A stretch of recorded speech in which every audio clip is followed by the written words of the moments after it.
Hey guys, Drifter here. Welcome to the State of CoD with a very special guest, Exclusive Ace. Hello.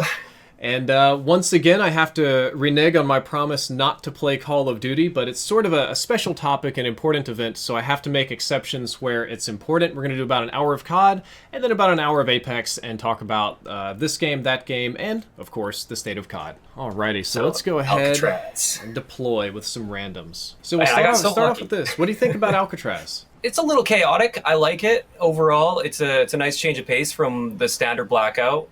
I'd like to see some more variants in modes within Alcatraz. So, I'd love to see a solo mode, maybe up the player count a little bit to compensate for that. I don't know, something along those lines. But I'm liking it so far. Dude, I've got a bad love-hate relationship with this map. And I think it comes down to individual performance. Like, when you're having a good game, when you get guns, when you're on a roll, it's fast, it's fun. It's a little different than, like, traditional Battle Royale, but, you know, it's workable, it's neat.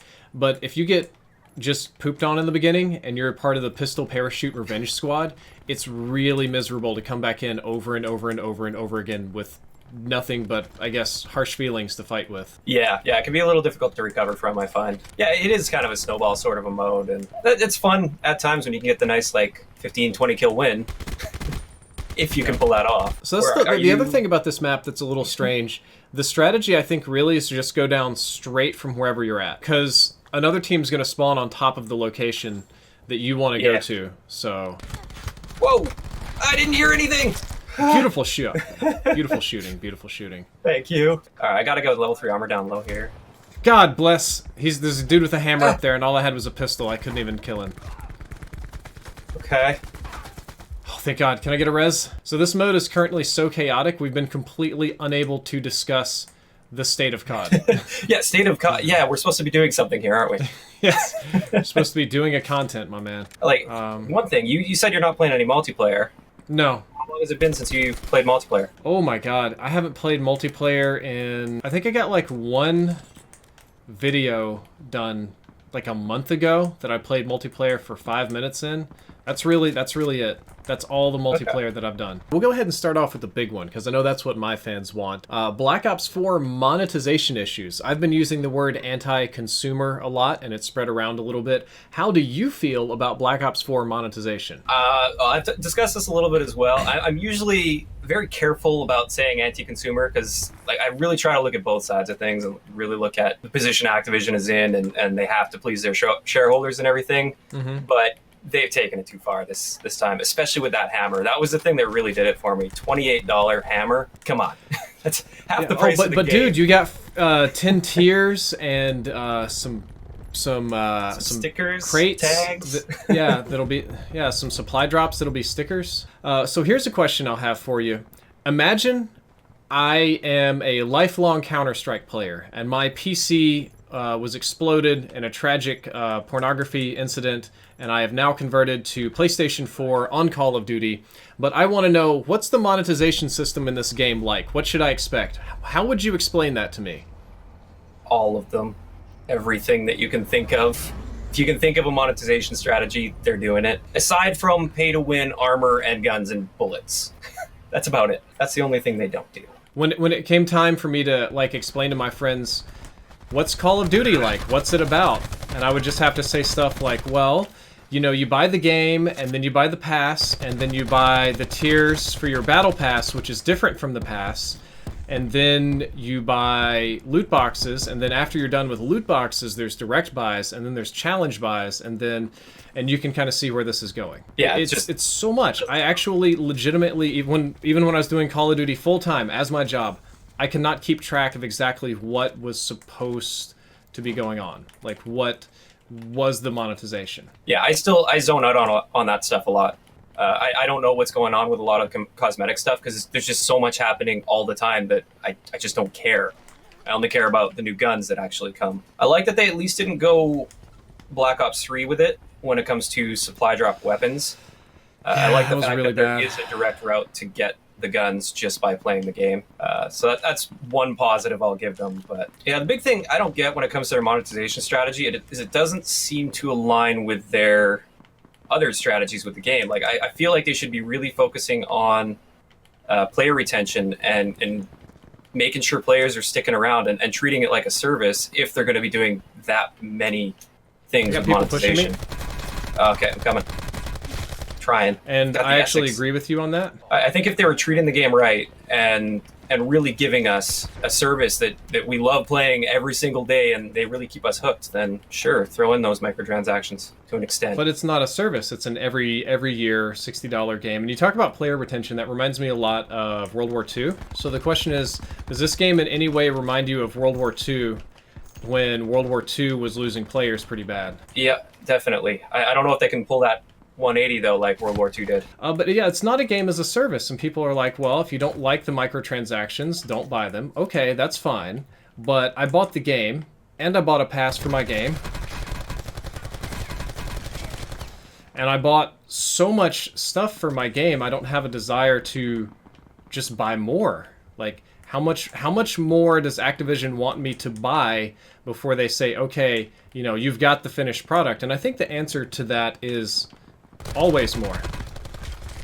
Yeah. And I don't know how that guy killed me when I had level 3 armor point blank. Okay, but anyway, when they did the Black Ops Pass, that was bad. When they did the Battle Pass, I was happy with it. I like the direct buys, even if they're expensive. You know, I got it. Yeah. But where it really turned me off, where I really was just more like, F that, was when they decided to bring back supply drops, essentially. Why did supply drops literally come back debatably worse than they've ever been? See, when they first added it wasn't a big deal to me because at the time, like, you still get your guns through the tiers, and that was the main thing. But now just looking at like how they've stacked everything on top of each other, it's too much. That was an interesting question coming in the chat. Why don't COD players get together and buy Activision stock so that we all have enough shares to influence their decision? Activision is how valuable? Let me see. ATVI market cap. $36 billion. So yeah. To buy a percentage of that, you would need to... Everybody would essentially have to not buy next year's Call of Duty, and every single person that would buy next year's Call of Duty would have to buy Activision stock, and then you would own a small percentage of it, and that wouldn't guarantee anything. Would be nice if we did have some more input on that kind of stuff, but I don't know. I think it's naturally going to happen if they keep going down this route. I think they're really going to start dropping off because they're losing a lot of the influencers, and that's a big thing. I agree. That's the reason I pulled back, is because when they added the supply drops back in, when they just supply drops, $30 hammer, all this extra stuff, I literally felt like I was disrespected as a person. I felt like Activision was just telling me, I don't value you or anything about your life or anything that you're doing. I want your money and nothing else. I just couldn't be patient with that. That didn't settle well with me. Yeah, I feel exactly the same way, and I even mentioned that, I think, in one of my videos, like today. I feel like it is disrespectful what they're doing, and if they were really focusing on improving the game and treating it like it is a service on top of the product that they've made, then I think I'd be a lot more forgiving with them adding all of this kind of stuff. But yeah, not in the way that they're doing it now. I agree. If this is Overwatch, if this is a free game, if this is a service thing, sure. But it's not. This is a product that we pay for, that we buy, that we wholly own, and then get charged for again. So to me, that just feels like nonsense, and that's why I'm not playing the game. It's not much. It's not because I'm mad at multiplayer or because Blackout's stale or Vondi didn't do the patch that I wanted. You know, it's a game marketplace, a true marketplace of ideas, so to speak, like a... I don't know, I'm quoting libertarian stuff here. But the idea is, if I can spend my money on one thing and one thing only, like most of my fans don't have the same income that I do, or that you do. You can justify any gaming expense that you want as part of your business. But if you were spending your own casual, like, recreation money on it, you wouldn't spend so much on Call of Duty, would you? No, not even close. Like, up until this point, I've been buying contraband streams to get the new guns day one so I can make my gun guides on it and share all the stats with everybody. And I can easily justify that as my business expense. And also, I feel like it's doing the community a service by letting them know, in most cases, how bad these guns are and how not worth it is to spend that money. Whereas if there's no information about it out there, then people, just out of curiosity, might end up spending that money. I'm starting to rethink that with the next whatever next guns we get, I might not do the same. So all the new guns haven't been so hot then? No, like the last SMG they brought in is, I think, the worst SMG in the game. Yikes. It's got horizontal recoil to it, like strong horizontal, which, yeah, even though it's got a half decent time to kill, it's just not an easy gun to use and very, very unpredictable. That's your high tier reward? Yeah, that's your level 100. To me, that would be really depressing to make it to level 100 and get a weapon that's not good. Or it's also kind of depressing that they've got a battle pass, and Apex actually has the same problem, as much as I love Apex. If you go play Fortnite, which I know you have because you can't avoid it if you're a gamer, then you know that the Fortnite Battle Pass has challenges and neat little things that you can do and explore the map and, you know, learn some stuff about the game. Call of Duty and Apex to a lesser degree is just more like, all right, play for 100 hours. Have fun playing for 100 hours. Did you play 100 hours yet? Well, then you better spend some money. Oh, that's been probably the biggest thing I've been pushing for and asking for is daily and weekly challenges. That makes a world of difference to me, even if it's some mundane sort of a challenge, but just something to do, something to work towards. I think they'll come eventually, but why not have them at launch? Like, that's the kind of thing that keeps people logging in every day and gives them a little boost towards whatever sort of cosmetics or supply drops or whatever it is. Well, I'm glad to hear that we're at least of the same mindset about the microtransactions in this game. It'd have been interesting, though, to have somebody in here that's very, very pro Blops 4 and pro Treyarch, like Elite Shot. And Elite Shot's been on Twitter, and I'll try to basically paraphrase his argument that if you don't like it, just don't buy it. There we go. Done. And do you think that he's right, or do you think that there's something that he's missing about don't like it, don't buy it? I think that argument works to an extent, and like at the beginning of the game's life cycle, I think that worked just fine when they had the marketplace where you could direct buy things and it was just the odd item here and there. I was of that same mindset. Like, I had no interest in spending COD points on that stuff, and I would always say, yeah, it's fine, it's just cosmetic, don't like it, don't buy it. But now it's starting to get to the point where it really clearly seems to be taking away from the quality of the game by them adding this stuff, and they keep adding this stuff, yet the quality doesn't go up to compensate for that at all. And that's my problem with the whole don't like it, don't buy it, is if we don't complain about it, it's just going to keep getting worse. And yeah, it'll just never end. So right. I think we're similar mindsets about that. It just got more and more and more. And when you buy a game, you want to be able to play it and experience most of it. And that's kind of how like AAA games are. Like you look at Rainbow Six or Overwatch and other popular titles, and there's stuff you have to buy, but you get the whole experience when they add new things. Not so much here. Now Blackout's been really like pro-consumer in that everything that they add to Blackout you can get instantly, but not in multiplayer. Or Zombies. Zombies is on a whole new level of microtransactions as well. Yeah, I still think Zombies could become its own branch. They could make their own game out of that. Like, that's something for the future of COD I was kind of thinking is, what if one day we get to the point where Blackout is free to play, it's its own separate entity, and then you pay for a campaign and multiplayer experience as a product, and then Zombies becomes a service as well.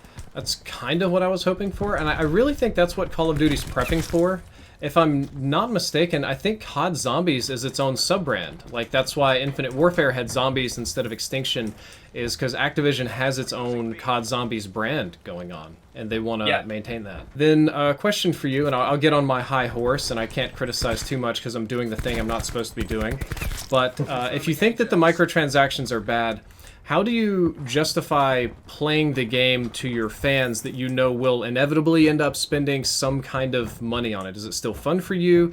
Is it don't like it, don't buy it? Is it that's too high of a high horse? How do you feel about supporting the game and continuing to make content on it? Honestly, part of it is this is my job, and people have come to expect this, but at the same time, I still do enjoy myself with the game. Like, I'm having fun right now. I'm enjoying myself playing this. There's no other franchise or game out there that gives me the same sort of feel and experience that Call of Duty does when it comes to just raw gameplay. And therefore, it's going to take a lot to get me off of the game completely. I still really love making content on it as well, but I do understand the whole microtransaction thing. And I feel like as long as I remain critical of that and outspoken about that and maybe can influence some change in some areas, then I will stick with it. Of course, everything reaches a tipping point eventually, and that may end up happening. I hope that doesn't happen, because in my opinion, you make fantastic Call of Duty content.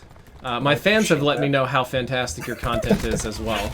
Yes. Stop being mean to Drifter, guys. Oh yeah. Well then, if let's say, you still enjoy Call of Duty would be my takeaway from that. Oh yeah, like core gameplay, love it.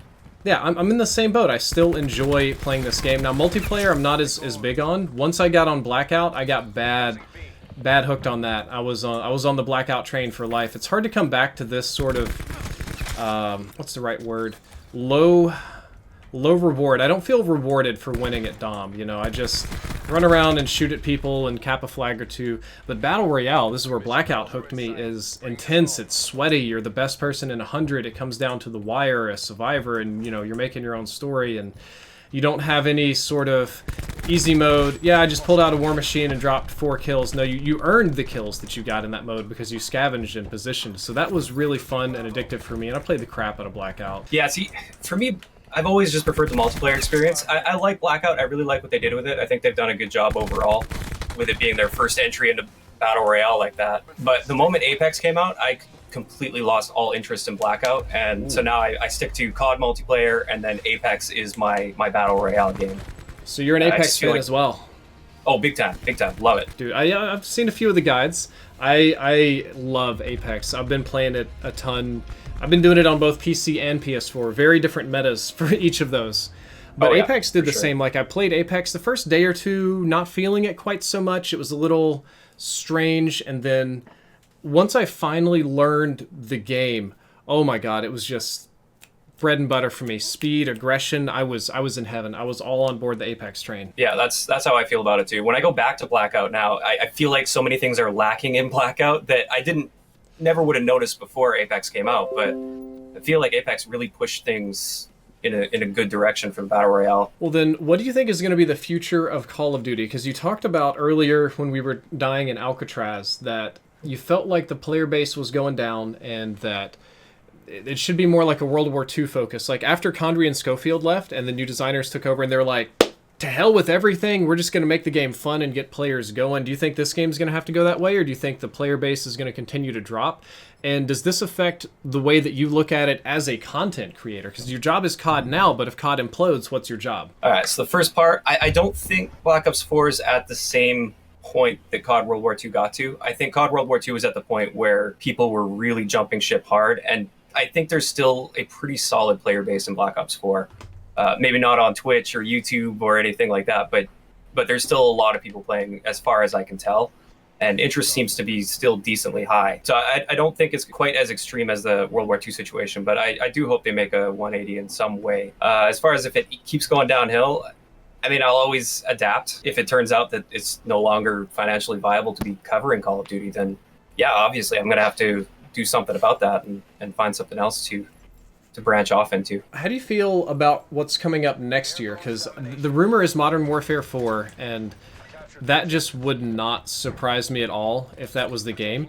But can Infinity Ward come back? Because Infinity Ward's last couple titles have been a little bit on the rough side of things. I know we disagree about Infinite Warfare, but Infinity Ward doesn't really have the same name that they used to, and they have had their struggles as well over the past couple of years or past couple titles that they've had. Yeah, it's hard to say. I think with the Modern Warfare franchise, with the name behind it, I think it could be successful, and I think that's why they are going to be going with Modern Warfare 4. It seems like a no-brainer. It seems like it should have been a no-brainer a couple of years ago, because that's really what people wanted. Yeah, I think after Ghosts, they should have probably took a step back and been like, okay, let's go back to where we were successful. But yeah, I think it's going to go that Gearbox direction. did with Borderlands. I think Modern Warfare 4 is the way to go, but imagine Modern Warfare 4 Battle Royale, man. All those classic maps, Rust, High Rise. You got all the guns like the Intervention, like Price and Soap are running around. 3 shots. Makarov. Yeah, I don't want that within Modern Warfare 4. If they were to do something like that, I would love to see a dedicated Blackout team branch off, Blackout go free to play, and then they update with like to suit the current game, or add a second map to suit the current game, or something along those sorts of lines. So what you mean is Blackout is the permanent name of the Battle Royale mode. Yeah. And it gets like an Infinity Ward skin by the current Treyarch Blackout team? Or pull Raven into it, or something. I don't know. I I'm don't sure know. Raven's how the already whole into it. structure Raven's works. into everything. Possibly like take a team from Treyarch and just say you guys are now Blackout, or like, get the people that are working on Blackout and maybe form like its own little mini studio within a studio, and that's the Blackout group. They handle everything Blackout related. Yep. Did you see that Treyarch picked up IW Lee Ross for Zombies? Lee Ross, yeah. Yep, that's got to So, be a that's huge interesting. L to their Zombies team, because his Infinite Warfare Zombies, in my opinion, was really good. I enjoyed that. I loved it.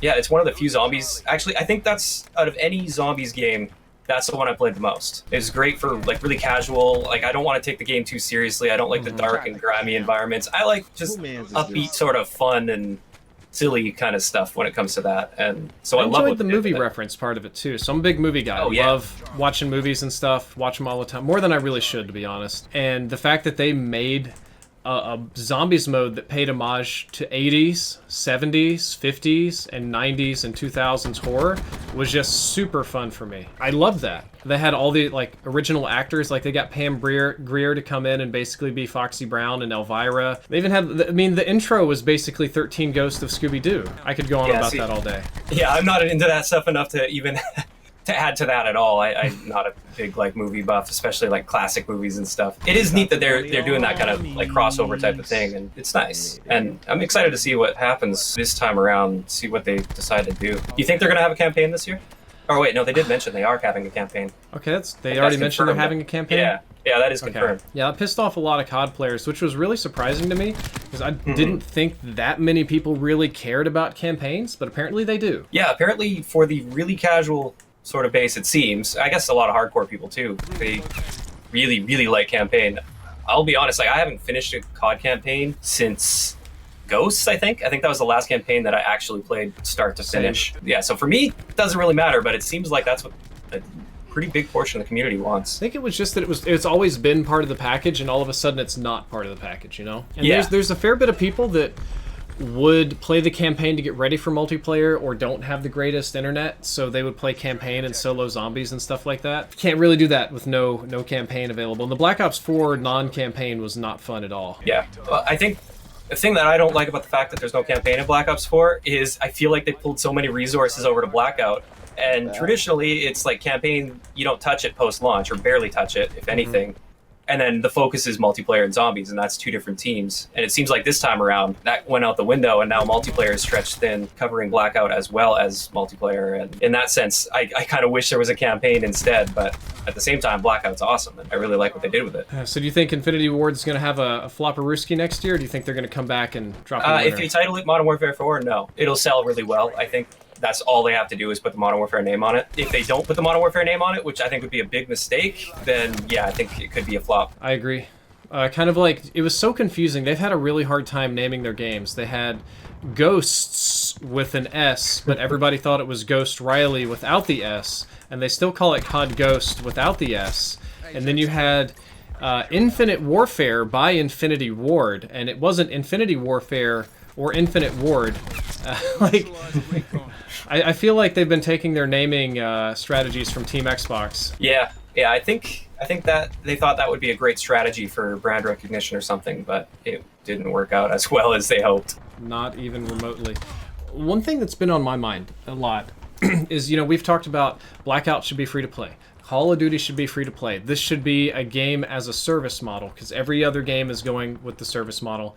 This should also be a service model, right? Can Call of Duty actually compete as a service model game? Is it good enough to be a service model game that people will come back and play every year, that they'll have enough content packs for to keep the player numbers and microtransactions big enough to keep everybody interested, or is it gonna just fizzle without the yearly hype cycle? It would probably fizzle. That's why I think things like Blackout and Zombies could maybe branch off and become more of a service. And I think it's okay to have a hybrid of product and service as long as you're treating the community right and you're not completely gouging with microtransactions. So I still think multiplayer should keep the same sort of yearly release formula and still same price point, limited microtransactions. I think COD World War II had the best system so far when it comes to like microtransactions and keeping people engaged. As much as I didn't like Infinite Warfare, and I really didn't like the stat changing variants, turned out they were minor overall. their microtransaction system in Infinite Warfare was overall quite fair compared to what we've had recently. Absolutely. Well, I think back to World War II. I didn't spend a penny on COD points all year, and yet I got every single brand new gun, and there were a lot of them. Every single brand new gun day one comfortably with no problem. So I'm in a different boat on that. So I would probably call you a mega grinder. I didn't really grind World War II that much. I was just big into making content and stuff on it. So I would pretty much wasn't playing if I wasn't making content, because I would just play and then go get ready to edit. I didn't get any of that stuff. I saw you telling me about it, and I think we did, that was the State of CoD thing we did maybe last year. I can't remember. Yeah, we might have done something like that. Yeah. You said you had all the stuff, and I'm like, how? How much did you play? Like, I've spent $200, and I've played enough to run a YouTube channel on it, and I still didn't get all the stuff. Yeah, I think you'd be surprised at my time played in World War II. It's not ridiculous. It's not, like, completely out of this world. Like, if I look at my friends list, I'm probably below average when it comes to playtime. I would never consider myself to be a like mega grinder when it comes to Call of Duty. Like, I play a good amount, a decent amount, but not like a full-time job amount. I'm not like a pub stomper. Gotcha. Oh, come on. You're basically, look at you at the top of the scoreboard here. You're basically a pub stomper. Let's get real. Oh yeah, totally. Like, you know, if you want to throw down, you can play. I know you can play. I've seen you play. Yeah, but I'm not at the pub. I wouldn't classify myself even close to pub stomping level. Like, if you look at guys like Swag XBL or like those guys, they're pub stompers. They play all day to get good gameplays, and then they post their gameplays. Whereas for me, gameplay is secondary. I still like to have decent enough gameplay in the background, but it's completely secondary on my channel. I'm in a similar boat. I've been trying to get better at the gameplay part of things for Fortnite and Apex, and it's been a huge frustration because you put your standards up there by the pub stompers, like up at Shroud and Dismo and those guys, and it's frustrating when you can't hit that. What are your thoughts on the gameplay aspects of multiplayer, specifically with specialists, and how they've implemented that with having equipment as well as abilities constantly happening all game? It didn't go well. I played it at you were there at the launch, and at launch with YouTubers and pros and like tactical players, and we also don't know what we're doing. It's fine. You don't see it too much. Post launch with the specialist, what is it? Not the ComSec, the equipment charge ability, and just various stuff and longer matches, I just felt like there was crap everywhere. I ran engineer on every character just because I didn't want to have to deal with it. Yeah, I feel like it was a complete mess. They took it too far. Yep. The ones that were really bad weren't even the lethal ones. It was the seeing through walls, and Torque almost broke the game, being able to lay down multiple barricades and barbed wires and stuff. Zero was very frustrating on launch, and there was just too much going on. But I think that specialists are here to stay because Activision's looking at this from a player engagement standpoint, and they want to constantly give you something to do to play with your dopamine. That's the reason we have manual healing now. That's the reason that the loot boxes make the noises that they do. I didn't even see what game mode we're playing. Okay, TDM. Just TDM, yeah. Okay. It is because your brain's looking for this constant hype feedback, and specialists have that. Every couple of seconds you get an ability, you've got a big cool thing to call in, you're doing something new, and you Siege has that, Overwatch has that, Apex has that. All the games have that because that works. So that's here to stay, whether we really like it or not. I disagree. I don't think it is. Not necessarily in the sense that we have it in right now. Mm-hmm. I think they're going to have to scale back significantly on that. You don't think it's good for COD? No. I think maybe they could restructure things a little bit and tone them down. But I feel like a lot of the specialists in this game, they aren't really that rewarding to use. They don't feel rewarding to get kills with or to help you get kills. And they could be. And also, they're extremely frustrating to die to. So I think the frustration right now with them is it's kind of overwhelming the rewarding aspect of getting these things constantly throughout a game. Yep, that was the same problem that a lot of people had with Titanfall, is that you just wait around and you get a Titan. And Overwatch, to a lesser degree, you just wait around and you get your ability. It's the same kind of thing here, like, oh, you're doing good, it's a big crazy fight, and somebody's got an Annihilator, see you later. Yeah, and I think Barebones actually should be a good indication of this. I'd love to see player counts. Of course, we're not going to see those, but it seems like Barebones is quite populated and hyped up quite well, and it seems to be doing quite well. And it's honestly changed the game for me, not having those specialists in there. And I know a lot of veteran players have come back and they haven't touched the game in a long time, but now they're actually playing Barebones because they enjoy it. I think if we see specialists again next year or something, it would be to a much lesser extent, like maybe just some little abilities or something like that, which I could be okay with. I'm betting. No, you think they're gonna have I'm betting on specialists? 2020 blind sight. I am betting that they decide to double down and they have some kind of goofy specialist abilities. And I'm gonna bet it's really Siege-like. Like I just have a feeling that they're gonna just start borrowing things from Rainbow Six. I hope not. I really hope not. You don't like Rainbow Six, or you just don't want it in COD? I just don't want it in COD. I think Rainbow Six is a great idea, great game on its own, but we still need COD. It's a completely different style of gameplay and a different player base to an extent that they market towards. So my big Imagine the thing hype is, though. I Next feel- year's Call of Duty's free to play. Yeah, I don't think that's think going to be that's COD Mobile. So you think COD Mobile? Because I mean, COD Mobile's going to be free to play. Last announcement I saw, and that's their Gambit Tencent partner with Activision to take over the mobile market. I wonder how that's going to compete against Fortnite Mobile or PUBG Mobile, or if it's going to be able to do anything at all. I don't think it's going to do too well, personally. No? I think it's exciting. I think it's something they should have jumped on 2 years ago, or a year ago at the latest. Don't you remember, it was out a year ago. They did like an Australian test market release. There's gameplay on YouTube. Yeah, I didn't even hear about that. And I'm a Call of Duty YouTuber, never heard a thing about it. The first I heard about it was when they talked about it, what was that, like a month ago or a few weeks ago. I don't know, when it comes to mobile, typically I feel like that's marketed more towards kids and like the younger generation, and I don't know if it's that easy to capture them from Fortnite and pull them away from that stuff, but I could be wrong. I could be out of touch with the mobile I'm market. not sure about that, but I think that you're forgetting the other end of the spectrum. So the primary age of a gamer, we know they're getting older because demographics, but the people that are playing the most are younger, right? Yeah. But there's a lot of older people that still play all the time, and they have jobs and they have work and they don't own consoles. I don't know how old you are. I'm basically a dinosaur in this industry. I'm over 30. Most of the people I'm that just I under 30. went to high school with have full-time jobs now, so I meet up with them and I'm like, hey man, you want to play some games? And they're like, I don't even own a console. Like, I haven't played games in years. And there's so many adults like that, but they all play mobile games of some kind. Clash of Clans, Star Wars Galaxy Heroes, something like that. And I think that mobile games, instead of appealing to children, appeal to casual gamers, which these people, that's the category they would now be in, and that they, if they knew that a Call of Duty Mobile was free to play and had very little, commitment to it, might be willing to pick it up and give it a try, and you can pull back some of that old hardcore crowd, which is what Apex did. Apex ate up a lot of the really older, sweaty shooter guys. Yeah, you're probably right on that. I think I'm probably completely out of touch with mobile because I never play mobile games. I never go anywhere, so I have no reason to play mobile games. What are you talking about? Yeah. You never go anywhere. You go to Norway. Yeah, but that's just quick flights and stuff.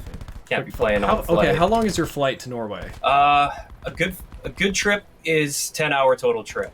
So that's with one layover in Iceland. And that's a short.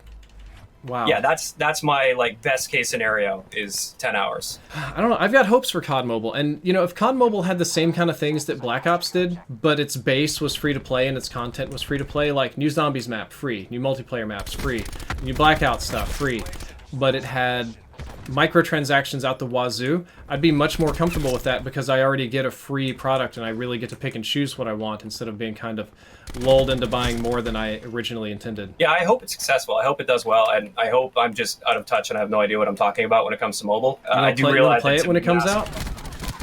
I mean, I'll give it a shot probably for the YouTube channel. Find a way to get that recorded and everything, but I don't see myself playing it more than maybe just making a YouTube video on it. You Android or iOS? iOS. We may not be able to play together. I try not to be an old fuddy-duddy. I know that COD can't go back to MW2 and Black Ops 2 with little $2 direct camo buys and very simple things like that, but I'm really tired. I'm not even getting nickel and dimed. I'm getting like 5'd and 20'd here. Yeah, I've been seeing the meme out there. These aren't microtransactions anymore. These are macro transactions. So I think we're both in agreement that Call of Duty is in much more dire straits than you would think. And I'm sure somebody from Activision could come in and be like, our player numbers, our engagements, our revenue. But I think that even the majority of people that are still playing are kind of wanting to jump ship because they're sick of it. Yeah, I think a lot of us are just holding on, and we have been for years, just like, next year they're going to do it. Next year's going to be the good one. Like, I really thought that with Black Ops 4. It's like, whoa, they got Battle Royale, and it looks like they actually did a good job with it, which they did. Yeah, I don't know. I'm still holding out some hope, but they're not giving me much hope when it comes to those higher level decisions that they're making. I agree. All right, that was a fantastic conversation. You want to move over to Apex Legends? Yes, please. Yes.